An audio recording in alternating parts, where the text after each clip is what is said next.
Así que hay una tendencia triste ocurriendo en este momento. Está pasando en la iglesia, está pasando en las redes sociales. La gente se mete en las redes sociales y publica fotos de sí mismos dejando la fe. ¿Has visto esto?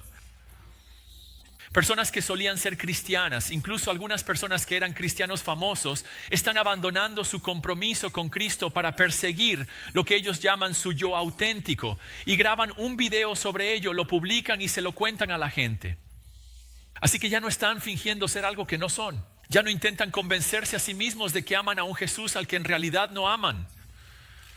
Pero en palabras de Juan 1:10, independientemente de su experiencia previa, no le conocieron. Sé que ellos dirán que sí lo hicieron y sé que se ofenderían por esa afirmación, pero la Biblia es el lente a través del cual vemos la realidad. Y cuando vemos la realidad de la deconversión a través del lente de la Biblia, lo que vemos ahí en el versículo 10 es que en realidad no le conocieron. Sabían mucho sobre él, pero no le conocían. Ellos tenían un montón de verdades sobre él. Ellos escucharon acerca de la bondad de Dios y tal vez incluso vieron la bondad de Dios en sus vidas. Tuvieron un montón de experiencias con el pueblo de Dios y fueron a la iglesia y cosas así, pero nunca realmente lo recibieron en sus vidas. Sé que odiarían que yo dijera eso, ¿sabes? Sé que dirían, sí lo hice. Pero 1 Juan 2:19 es claro, donde dice sobre las personas que se apartan de la fe. Salieron de nosotros, pero no eran de nosotros realmente. ¿Por qué? Porque si hubieran sido de nosotros, habrían permanecido con nosotros. Se habrían quedado, habrían permanecido, pero se fueron como Judas. Ellos se apartan de la fe para que quede evidente, claro, obvio, que no todos son de nosotros. Así que empieza así hoy porque no quiero eso para ti. Mira, porque antes de que se apartaran de la fe, eran igual que tú. Ellos estaban en una iglesia y escuchaban la Biblia y servían. Y tal vez algunos incluso estaban en el escenario predicando y estaban involucrados. Ellos estaban muy involucrados, pero se fueron como personas que se apartaron de la fe. Todos ellos se sentaban en la iglesia, servían, pero yo quiero que tú seas convertido, quiero que nazcas de nuevo, quiero que recibas a Cristo, porque cuando eso sucede, permaneces. Lo acabamos de ver en 1 Juan 2:19. Cuando eso sucede, permaneces. Te quedas hasta el final. Sí, habrá momentos de duda. Sí, habrá momentos en los que tus emociones, en los que simplemente no lo sientes. Sí, aunque a veces habrá tremendas tentaciones de alejarte, no lo harás. Te quedarás. Permanecerás. Ese es el objetivo de Juan para sus lectores. Él quiere que las personas reciban a Cristo. Esa es la gran idea de nuestro texto. En realidad es la gran idea del libro de Juan. Él termina su libro diciendo en el capítulo 20, versículo 31, que escribió todas estas cosas en este libro para que ustedes crean que Jesús es el Cristo, el Hijo de Dios, y para que al creer tengan vida en su nombre. Esos temas de creer y de creer en el nombre de Jesús, todo eso comienza aquí mismo en el versículo 12 que dice: mas a todos los que le recibieron, a los que creen en su nombre, les dio potestad de ser hechos hijos de Dios. Así que, enmarcando este relato de la vida de Jesús, está este llamado a creer, a recibir a Jesús. Pero ese llamado siempre hace una distinción entre quienes lo hacen y quienes no. Y esta distinción se mantiene a lo largo de todo el libro. Jesús va a presentarse a sí mismo en múltiples ocasiones, tanto a personas individuales como a pequeños grupos y multitudes. Él va a decir: este soy yo, esto es lo que he hecho. Y esa distinción va a aparecer. Habrá quienes reciban y quienes rechacen. Habrá un momento de decisión. Veamos el lado trágico de esta historia, comenzando en el versículo 10. Dice: Jesús estaba en el mundo. El mundo fue hecho por medio de él, pero el mundo no lo conoció. Vino a los suyos y los suyos no lo recibieron.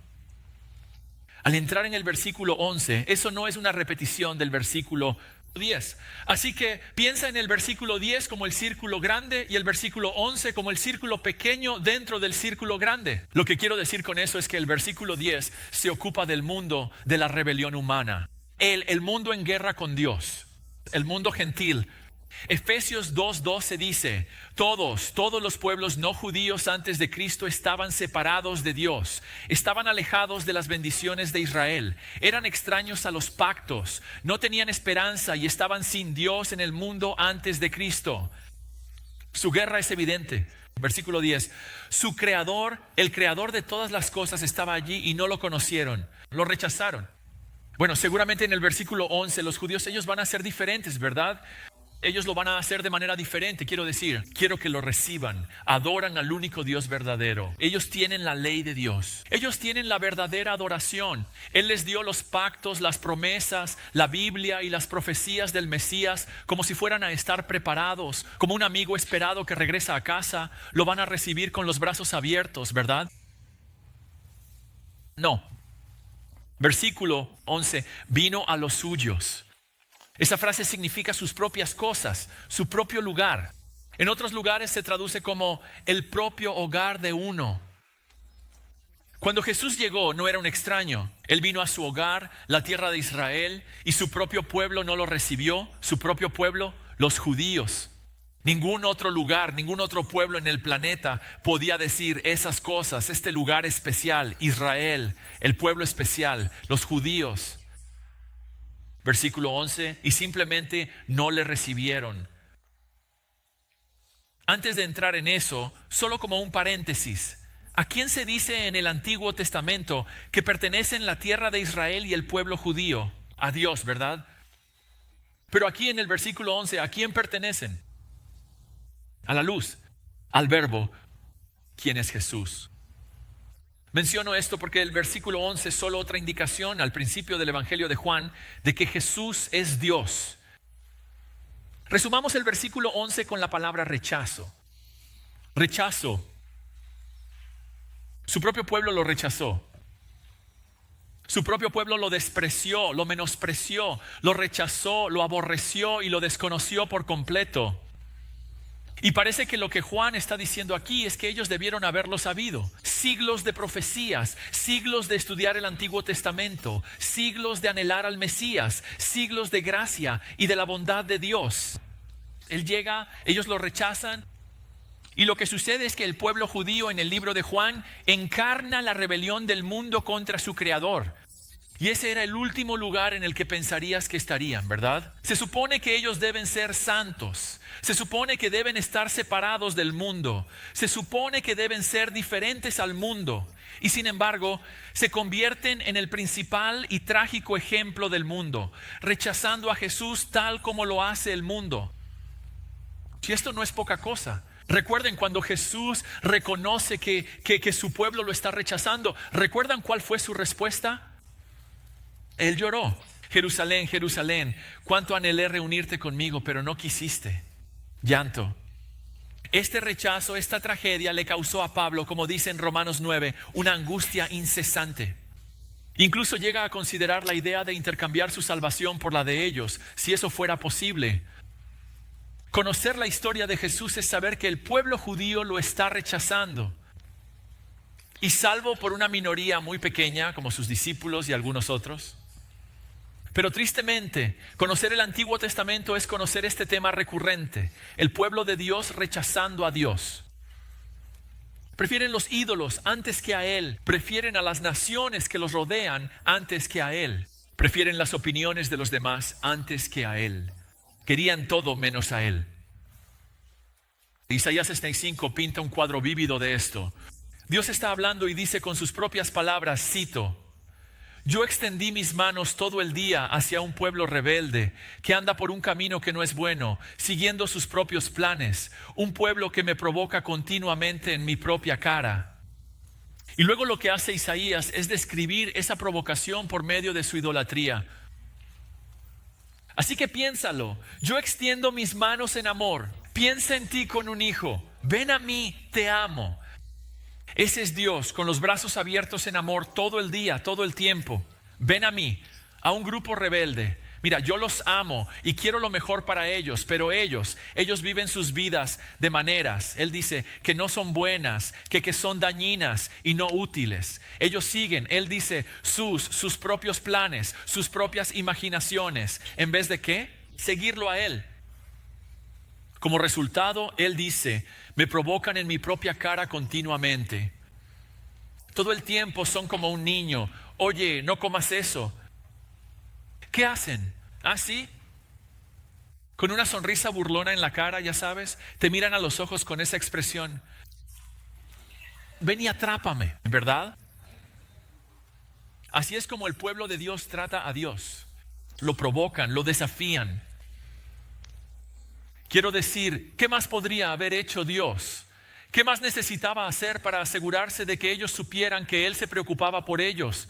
Para asegurarse de que supieran que Jesús era su Mesías cuando apareció. Todas las profecías, todos los milagros, todas las cosas que solo el Mesías podía hacer y que Jesús hizo. La prueba es irrefutable. Al final del día simplemente no lo querían. Pensaban que otra cosa era mejor, así que el versículo 11 dice, vino a los suyos y los suyos no le recibieron. Pero todos sabemos que no se trata solo del pueblo judío, ¿verdad? Se trata de toda la gente. Pero por alguna razón, especialmente les pasa a quienes crecen mucho en la iglesia.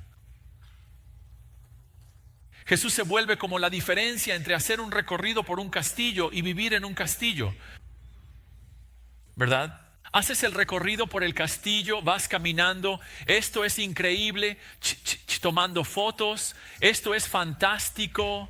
Vives ahí y dices, lo que sea, lo veo todo el día, es donde vivo, ¿verdad? Está bien.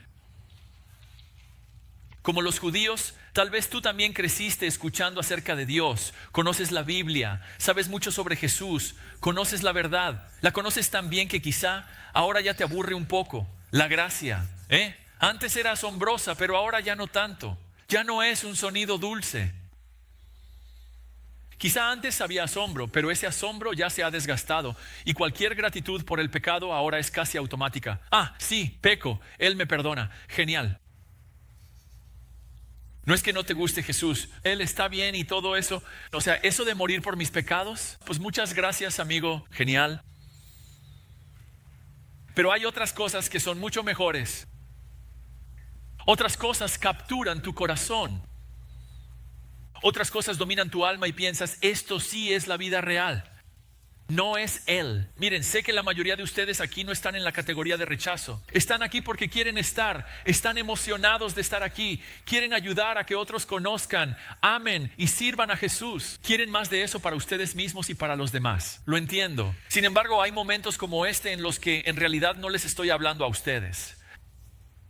Se convierte en un momento en el que te das cuenta, ahora le está hablando a otra persona, lo que significa que es momento de que yo ore. Tal vez es la persona sentada a tu lado o 3 filas delante de ti. Quizás es ese familiar que realmente deseabas que estuviera aquí hoy y piensas, tengo que hacer que vea esto. Sea lo que sea, si estás en la categoría del rechazo y estás aquí ahora mismo o estás viendo esto, el versículo 11 es una tragedia que se revive todos los días. Él se ha acercado a ti una y otra vez a lo largo de tu vida, en ese grupo de niños, o en ese campamento de verano, o en el auto, o en esos pensamientos silenciosos. Él ha venido a ti y una y otra vez no lo has recibido.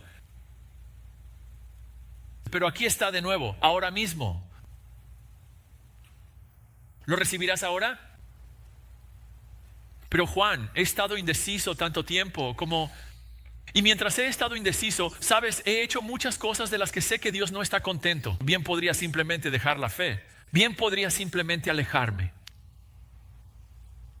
Escuché sobre un pastor que se encontró con un hombre en la calle que una vez le dijo, soy el mayor pecador que ha existido. Y el pastor le dijo, bueno, Jesús vino al mundo para salvar a los pecadores. Pero usted no sabe, yo he sido completamente impío. El pastor dijo, Cristo murió por los impíos. Sí, pero usted no entiende, estoy tan perdido. Y el pastor dijo, Jesús vino a buscar y salvar lo que se había perdido. Él dice, tienes este pincel en la mano y con cada trazo parece que estás citando las escrituras. Pareces estar pintándote a ti mismo como el tipo de persona a la que Jesús vino a salvar. Él ha venido a ti una y otra vez, y ahora viene de nuevo, en este momento.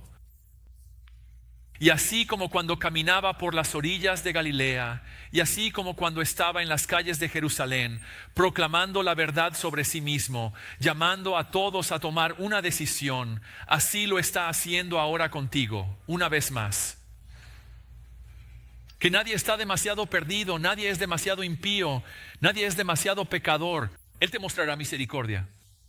Si has sido el pecador más empedernido o el fariseo más puro, Él te recibirá, Él te perdonará. Recíbelo. ¿Qué más podría hacer para asegurarse de que lo conozcas? ¿No es como si hubieras crecido en la selva en algún lugar? Tú sabes acerca de Él. Tienes una Biblia. Quizás tus padres te criaron yendo a la iglesia. Quizás tu esposa te haya arrastrado a la iglesia hoy. Eso es un regalo de su bondad, que sepas algo sobre Él. Pero no es solo por información. ¿Qué más necesita hacer?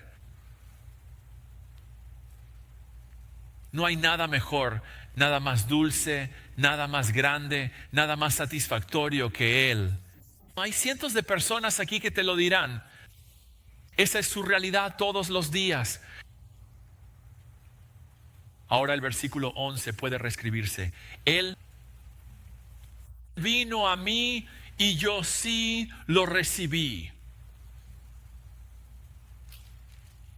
Muchos han comentado que los primeros 12 capítulos de Juan pueden describirse con las palabras del versículo 11. Vino a los suyos y los suyos no lo recibieron. Y luego dicen que los capítulos 13 al 21 también pueden resumirse con el versículo 12. Pero a todos los que lo recibieron, a los que creen en su nombre, les dio el derecho de ser hijos de Dios.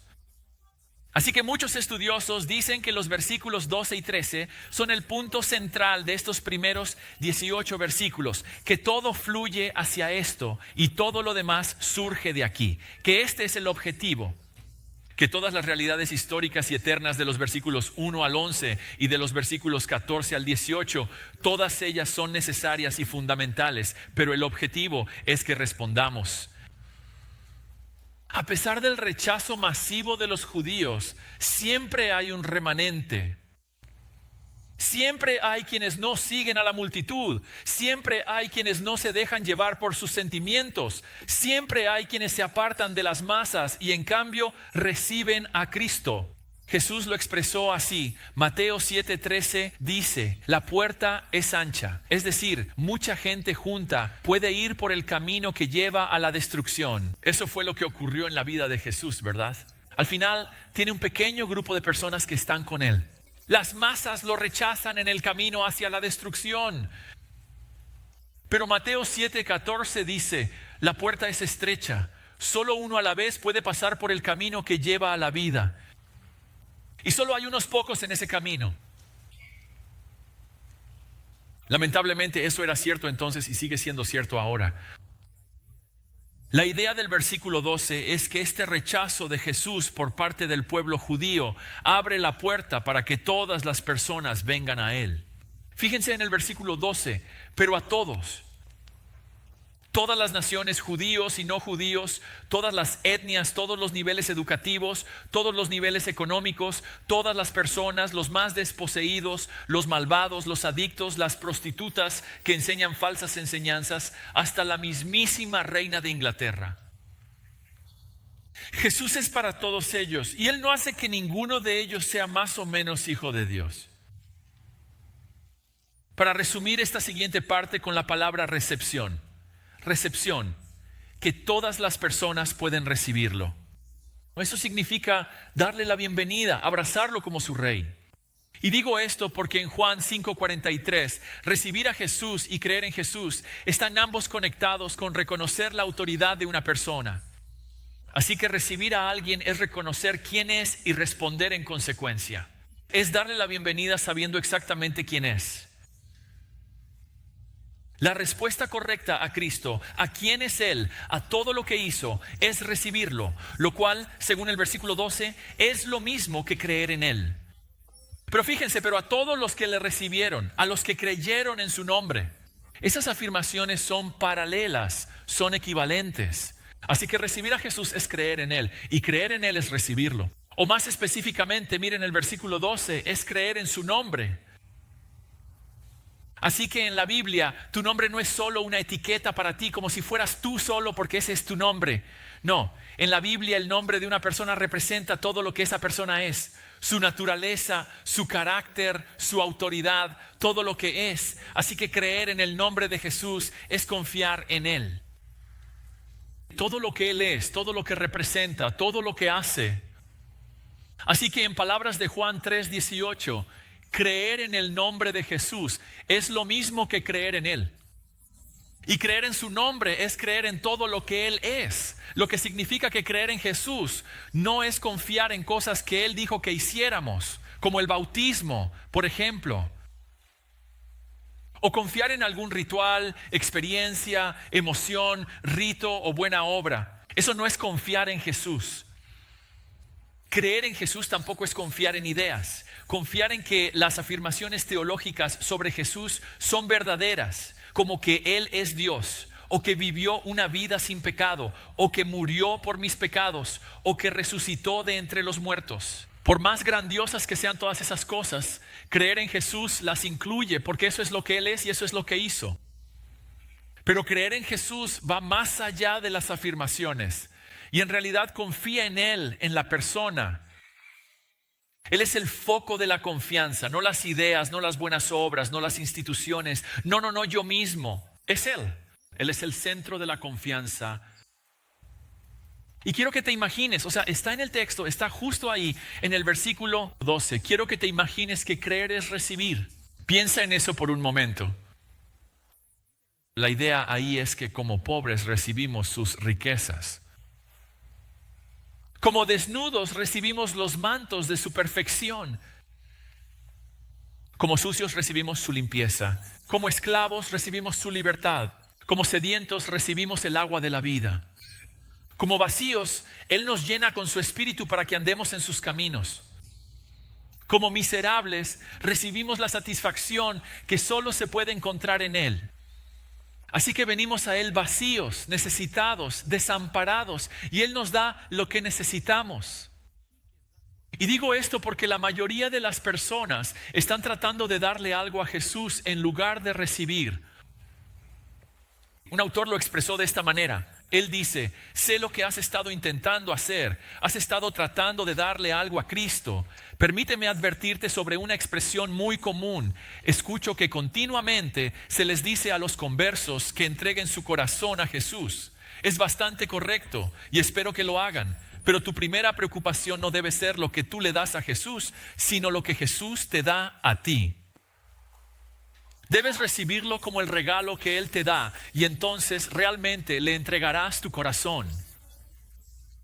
Así que pensemos en esto por un momento.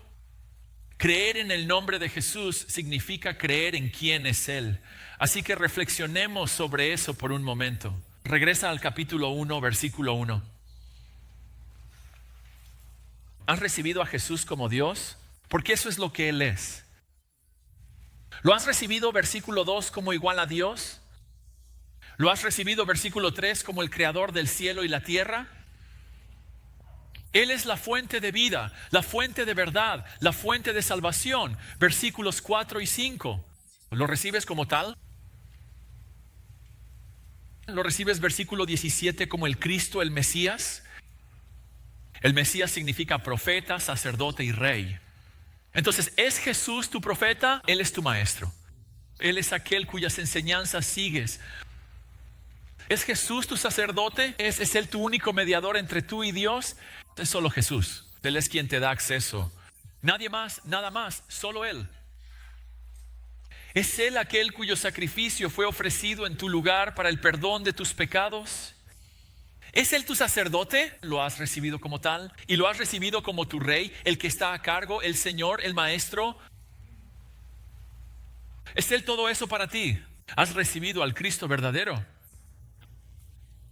En este momento no te estoy pidiendo información. Te estoy pidiendo lealtad. Te estoy pidiendo que lo recibas, que creas en su nombre.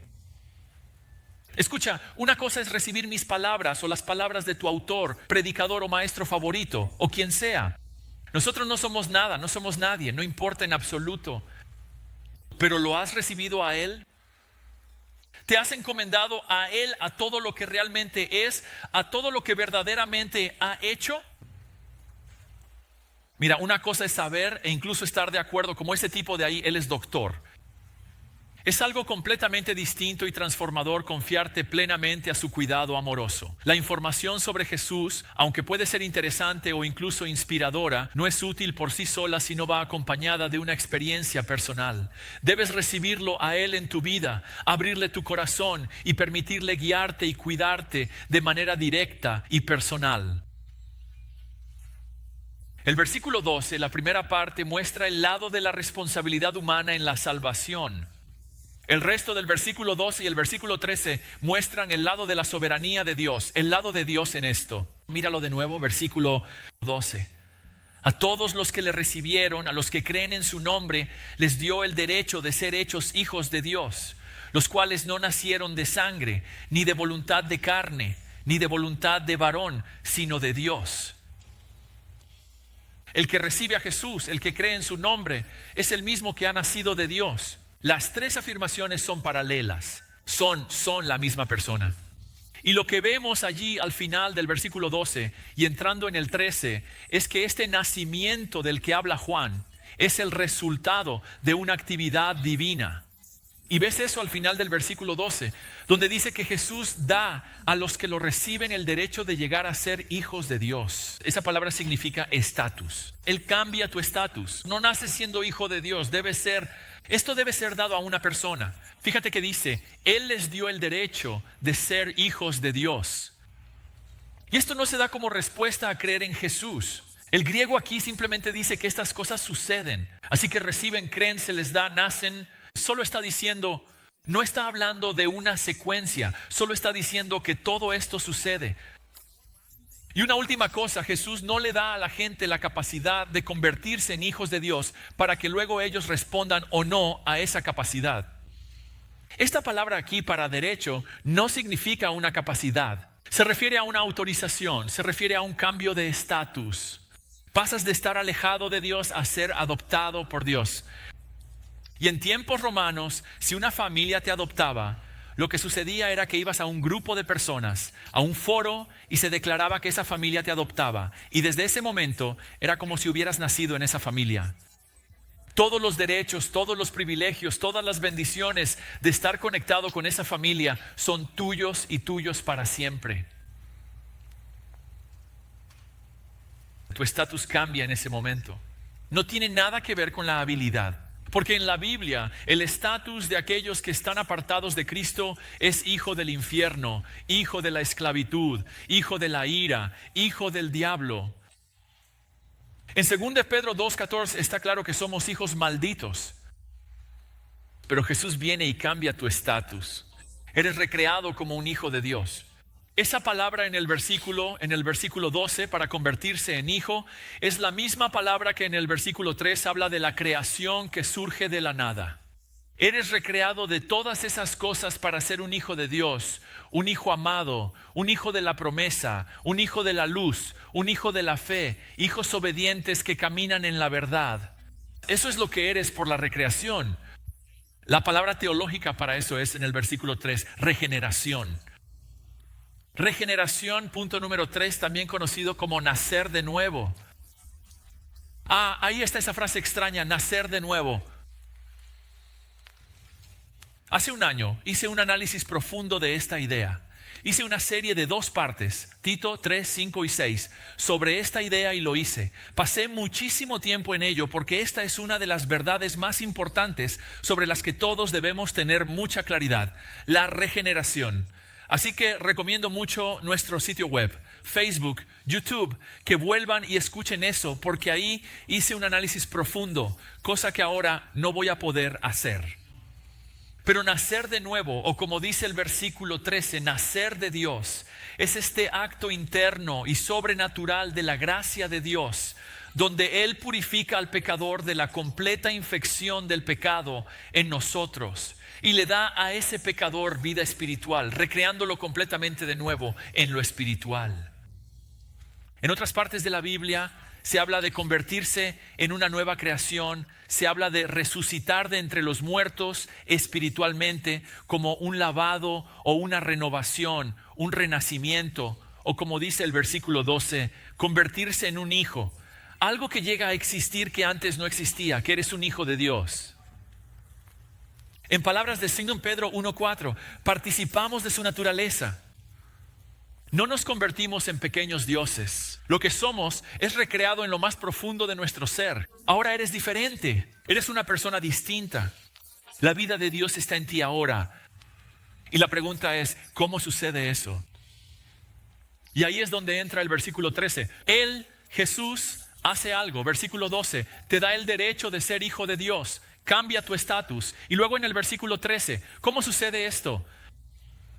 Nacemos no de sangre, ni de voluntad de carne, ni de voluntad de hombre, sino de Dios. Y creo que el punto del versículo 13 es sencillo. Los seres humanos no contribuyen en nada a este nacimiento espiritual, así como no contribuiste en nada a tu nacimiento físico, ¿verdad? Tú simplemente, ¿qué? Simplemente estabas ahí para el viaje, ¿verdad? Y creo que por eso el nacimiento es la analogía correcta para lo que Dios hace cuando salva a una persona. Estas tres negaciones en el versículo 13 son las tres maneras en que la gente piensa que puede estar bien con Dios. Este renacimiento, esta nueva creación, esta regeneración, fíjate en el versículo 13, no es de sangre. Esto tiene que ver con tu ascendencia. Tus antepasados, tu familia, no contribuyen en nada a que te conviertas en hijo de Dios. Se ha dicho bien, Dios tiene millones de hijos, pero no tiene nietos. La conexión con Abraham o Moisés, o que tu papá sea misionero, o que tu tía enseñe en la escuela dominical, eso no significa nada para que seas hijo de Dios. La gracia no se transmite de padres a hijos como el ADN. No se hereda. El hecho de que tus padres sean cristianos no significa que tú lo seas. Fíjate en el versículo 13, ser hijo de Dios tampoco es por voluntad de carne. Esto tiene que ver con cosas que son naturales, la elección humana, el esfuerzo humano, la capacidad humana, las emociones humanas. Ninguna de esas cosas te hace hijo de Dios. Lo que quieres, lo que haces, cómo te sientes, lo que puedes hacer, nada de eso contribuye a que nazcas de nuevo. Dios debe transformar lo que somos por naturaleza. Él debe mostrarnos su gracia. Él debe cambiar nuestro estado a hijos. Él debe hacernos nacer de nuevo. Y en tercer lugar, ser hijo de Dios. Fíjate, no es por voluntad de hombre. Eso se refiere a lo que otras personas quieren para ti, lo que otros piensan que es lo mejor para ti, ya sea un padre, un ministro, un amigo, un familiar, algún profeta o gurú, lo que sea. Nadie puede hacerte hijo de Dios. Los sistemas creados por el hombre, las reglas, las regulaciones, los ritos, los rituales, las oraciones, todo eso, una persona no puede hacer de otra persona un hijo de Dios. No importa cuán maravillosa, amorosa, inteligente o piadosa sea esa persona, nadie puede hacerlo por ti. Así que, aunque el lado humano y el lado divino de la salvación se ven claramente en los versículos 12 y 13, el énfasis del texto, la lógica del argumento, está claramente en el lado divino. Pero eso tiene sentido, ¿verdad? Cuando naciste, todo el trabajo para traerte al mundo fue únicamente de la madre, ¿cierto? El bebé no estaba ahí empujando, ayudando, ¿verdad? Es solo la mamá quien hace todo. Pero la mamá no respira por el bebé. Una vez que el bebé nace, respira, llora, mira a su alrededor, empieza a percibir su entorno. El bebé empieza a vivir. Pero la mamá hace todo lo posible para que eso suceda. Que tengas vida espiritual, que hayas nacido de nuevo, que hayas experimentado la regeneración. El hecho mismo de esa experiencia en tu vida se debe completamente a la obra de Dios en ti. Él te dio nueva vida. Él te dio el derecho, amablemente cambió tu estatus a hijo de Dios y entonces viviste. Entonces lo recibiste. creíste en su nombre y te convertiste en hijo de Dios. Y escuchen, eso no es poca cosa. Es como si yo viniera aquí y dijera, oigan, estuve investigando en Ancestry.com y me di cuenta de que soy descendiente de la reina de Inglaterra. Después de que digan, wow, a medida que los privilegios y beneficios de eso empiezan a hacerse evidentes, probablemente piensen algo como, vaya, yo quiero eso. ¿Verdad? Pensarías algo como, yo quiero algo de eso, quiero ser un hijo de la reina. Eso sería increíble. Pero digo que soy hijo de Dios y tú piensas, ya es hora de almorzar, mi pancita me duele un poco. ¿Verdad? No es gran cosa. No es gran cosa. Pero un día sí será algo grande. Escucha, si te has preguntado, ¿he nacido de nuevo? Anoche hablé con una señora que tenía lágrimas en los ojos diciendo, simplemente no lo sé, es que no lo siento. Si ese eres tú, le dije a ella, mientras me contaba cómo había pasado muchos años sintiéndose así, y le di un consejo que los pastores han estado dando durante cientos de años. Le dije, por cada vez que te mires a ti misma, mira 10 veces a Cristo. Por cada vez que te mires a ti misma, mira 50 veces a Cristo. No busques la respuesta en ti mismo. No vas a encontrar muchas cosas buenas ahí. Mira a Cristo, porque lo que pasa es que nuestros pensamientos simplemente nos dominan, ¿verdad? Simplemente todo se queda aquí dentro, nos enredamos y nos convencemos de cosas que no son verdad. Lo que necesitamos es que la luz de la gloria de Dios en el rostro de Cristo entre y destruya esa oscuridad. Y eso sucede cuando nos recordamos a nosotros mismos. Bien, ¿qué dijo Él? ¿Qué hizo Él?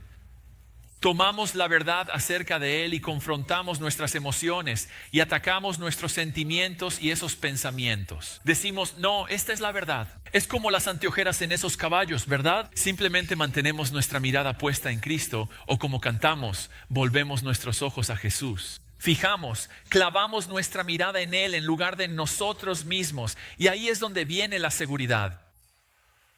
Lo miramos a Él, lo recibimos, le creemos. Escucha, no a nosotros mismos, no a nuestra bondad, no a nuestras buenas obras, no a nuestra teología. Todo eso está muy bien, pero nada de eso te dará la seguridad de que has nacido de nuevo. Mira a Cristo. La semana pasada les hablé de un misionero en Corea llamado Robert Thomas, si estuvieron aquí. Si no estuvieron, él era un misionero que estaba en China, quería llevar el mensaje de Jesús al pueblo de Corea. Así que se embarca en un barco estadounidense con un montón de Biblias para comenzar una misión entre el pueblo coreano. Mientras está en el puerto afuera de Pyongyang, el barco estadounidense comienza a tener un pequeño enfrentamiento con la Guardia Costera coreana. Y finalmente ese barco estadounidense se incendia, se hunde y todos mueren excepto él. Nada hacia la orilla con tantas Biblias como puede cargar sin ahogarse, y cuando llega a la costa lo reciben oficiales coreanos. Él les empuja las Biblias en los brazos, ellos sacan sus garrotes y lo golpean hasta matarlo. Él es un enemigo. No les conté el resto de la historia.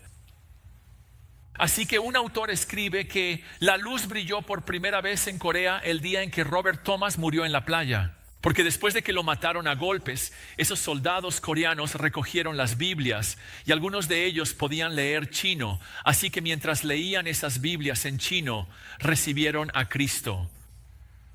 Y desde ese comienzo, la luz del Evangelio brilla de tal manera que Cristo fue dado a conocer al pueblo de Corea, hasta el punto de que hoy en día, en Corea del Sur, el cristianismo ha desplazado al budismo como religión mayoritaria. Es uno de los pocos países del lejano oriente con una población cristiana significativa. De hecho, Corea ha surgido como la nación líder en misiones mundiales, llevando la luz de Jesús por todo el mundo.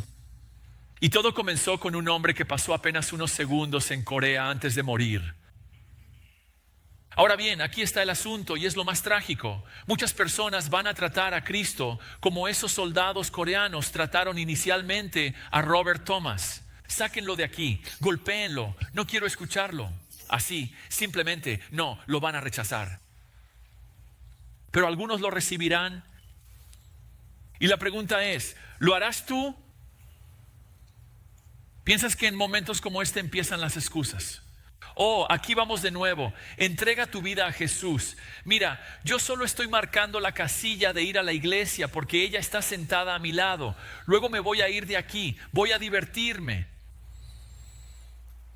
Reconoce que cualquier cosa por la que cambies a Jesús es como intercambiar basura por oro puro. Puedes seguir convenciéndote de que la basura es oro, pero eventualmente te darás cuenta del tesoro que realmente es Jesús.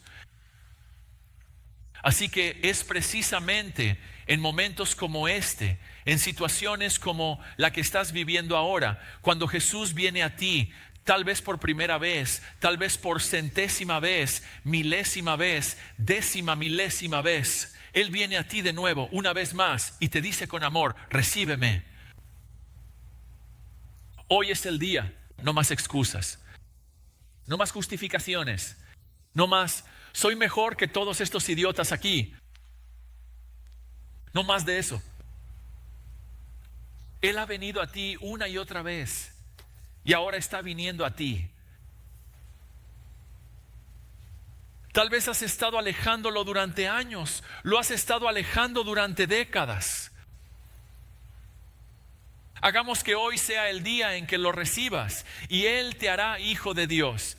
Y ese estatus será verdadero para ti ahora y por el resto de la eternidad. Oremos.